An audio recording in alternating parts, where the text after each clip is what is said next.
आज रात्रीच्या जेवणात बनवूया मस्त असं चमचमीत टोमॅटो सार आणि गरमागरम भात सोबत एखादं पापड. उन्हाळ्याचं असं काही हलकं खायची इच्छा झाली तर असा टोमॅटो सार बनवा, मस्त लागतो चवीला. तर इथे मी घेतले 3 टमाटर. टमाटर धुवून घ्यायचे आणि त्याला आपण थोडं कट करून घेऊया, कारण आपल्याला हे टमाटर उकडायचे आहेत, याची साल काढायची आहे. तर तिन्ही टमाटर उकडून घेऊया. टमाटर घेताना थोडेसे पिकलेले घ्यायचे, लाल घ्यायचे, म्हणजे ते आतून पिकलेले असतात आणि त्यात रस पण असतो.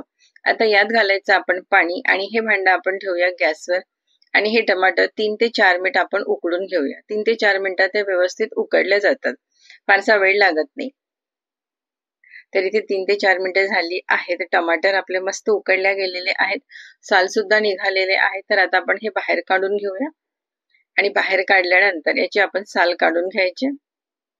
आता हे भरपूर गरम आहे, तर त्याची पण साल काढून घेऊया आणि याला थोडं आपण कट करून घेऊया. म्हणजे काय होणार, हे लगेच थंड होतील, कारण आपल्याला हे थंड करून घ्यायचे आहेत.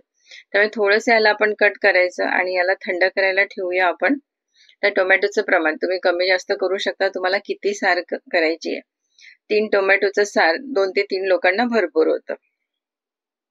तर आता हे टोमॅटो आपण बाजूला ठेवूया थंड करायला आणि आपण एक करूया मसाला. तर इथे मी घेतलं एक मिक्सरचं भांडं आणि त्यात घालायचं आपण ओलं नारळ. तर एक 7-8 छोटे तुकडे मी ओलं नारळ घेतलेला आहे, ते मिक्सीच्या भांड्यात घालायचं आणि आलं आणि लसूण घ्यायचं. तर 6-7 लसणाच्या पाकळ्या घेतल्यात, 2 आल्याचे तुकडे घेतलेत, 1 चमचा धणे घेतले, अर्धा चमचा जिरं घेतलेत आणि 2-3 हिरव्या मिरच्या घेतल्यात.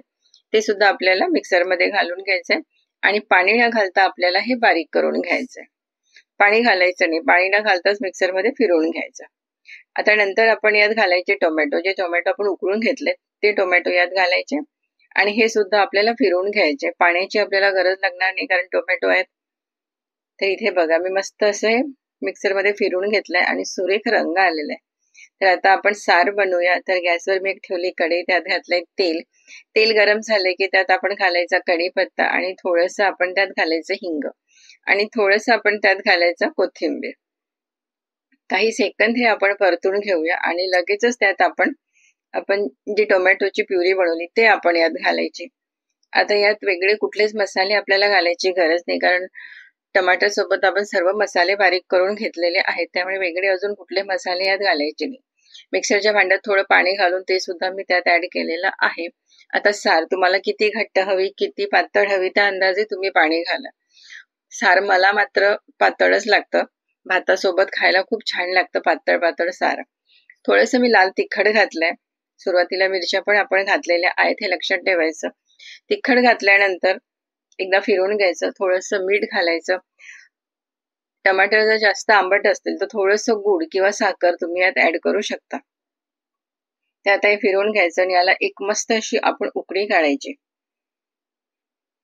उकळी आल्यानंतर गॅस अगदी कमी करायचा आणि कमी गॅसवर ही सार 4 ते 5 मिनिट आपण कमी गॅसवर आपण उकळून घ्यायचे.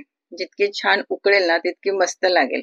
तर इथे बघा 3 ते 4 मिनिटं मी सार मस्त उकळून घेतलंय, टोमॅटो सार, आणि कलर बघा किती सुरेख आलाय. वेगळं आपल्याला कलर करता वेगळं आपल्याला काही यात घालायची गरज पडली नाहीये.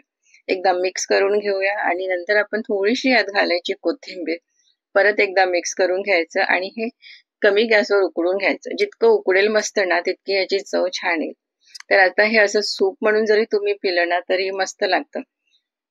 गरम गरम भातासोबत सुद्धा खूप मस्त लागतं. आता उन्हाळा आहे आणि संध्याकाळी जर असं काही थोडंसं हलकं खायची इच्छा झाली तर असं कोकणी टोमॅटो सार बनवायला पण सोपं आहे आणि चवीला अगदी मस्त लागतं. गरम भात बनवलाय, सोबत मी नाचणीचे पापड तळून घेतले, कांदा आहे.